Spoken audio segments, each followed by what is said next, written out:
Let's now get the latest from the defense team. We go live to a mobile journalist, Arles de los Santos. Arles, go ahead.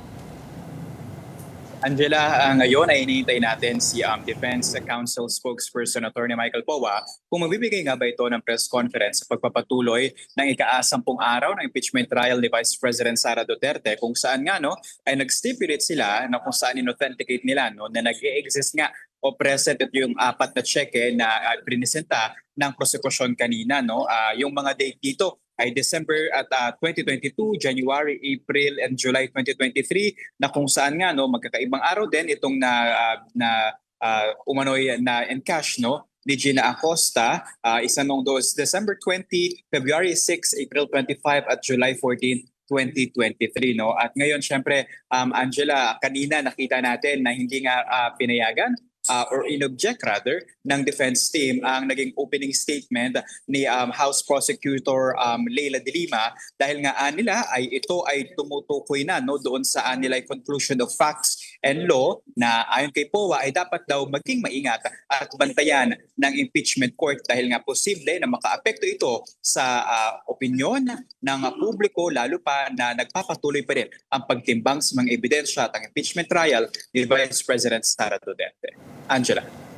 Well, Arles, we noticed that the impeachment trial earlier started with no mention of the sequence of evidence information. This was discussed yesterday, whether they will continue presenting na mauuna muna ang prosecution with their evidence and will finish all the articles of impeachment, and then the defense will follow through. But there's a suggestion that they will present alternately. Diba? So when are they going to discuss this, or when will the impeachment court decide on this? Angela, as far as we know, sa ngayon ay nakikita natin at least for the part ng defense na hindi sila sumasang-ayon dito. Nakadepende yan sa Senate Impeachment Court kung magkakaroon din ba sila ng pagbabago. Kasi so far, Angela, bago magsimula itong impeachment trial, ay nagkaroon nga ng pre-trial conference. Doon ay inilatag kung sino-sino nga ba yung mga testigo ng magkabilang panig ng prosekusyon at ng depensa. At doon ay napag-usapan nga na kailangan maipresenta muna ang 4 na articles of impeachment, and then pagtapos na ipresenta ng prosekusyon yung kanilang mga testigo at mga ebidensya, doon pa lamang magkakaroon ng pagkakataon na magpresenta ng kanilang testigo rin at mga ebidensya ang depensa. Kaya nga, Angela, inaasahan natin ang abutin nitong impeachment trial, kasi so far nakita yung pagharap ng bawat witness, and so far for the part ng defense hindi sila pumayag dyan, kaya sa ngayon ay hindi pa natin masasabi na magkakaroon nga ng pagpapalit sa takbo ng impeachment trial. Arles, maybe you can clarify also the part where Senator Ping Lacson has raised an issue that neither the prosecution or the defense has presented a competent witness regarding this article of impeachment. He even suggested that a retired intelligence officer could actually shed light on the process of disbursing confidential funds. Can you explain what happened there, and magkakaroon ba ng mga ganong witnesses in the long as the process goes along?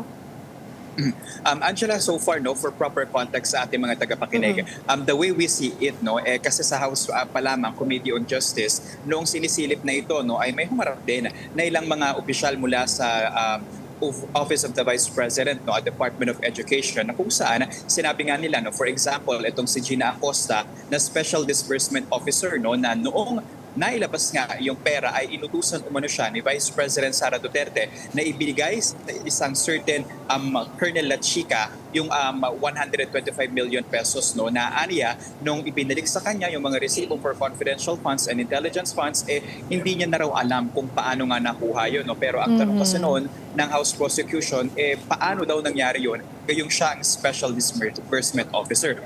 That makes us think na yun siguro yung dahilan kung bakit nais ni Senator Panfilo Lacson na makakuha mismo ng competent witnesses para malaman kung ano nga ba yung tamang proseso ng paggamit ng confidential funds, sino-sino ang pwede maglabas ng mga resibo at sino-sino ang pwede mga tumanggap dito. At syempre, yung malaking tanong ng publiko ngayon, pwede ba na gumamit ng screen name o mga nickname sa paggamit ng intelligence and confidential funds? Pero meron kasing memorandum circular ang Department of Interior and Local Government na nagsatakda kung paano nga ba ito dapat gamitin. Pero nakita natin na binanggit naman ng prosekusyon na meron silang reserved witness sa defense. Kailangan natin itanong yan para malinawan, pero both sides naman may mga reserved witness sa kanilang pre-trial order.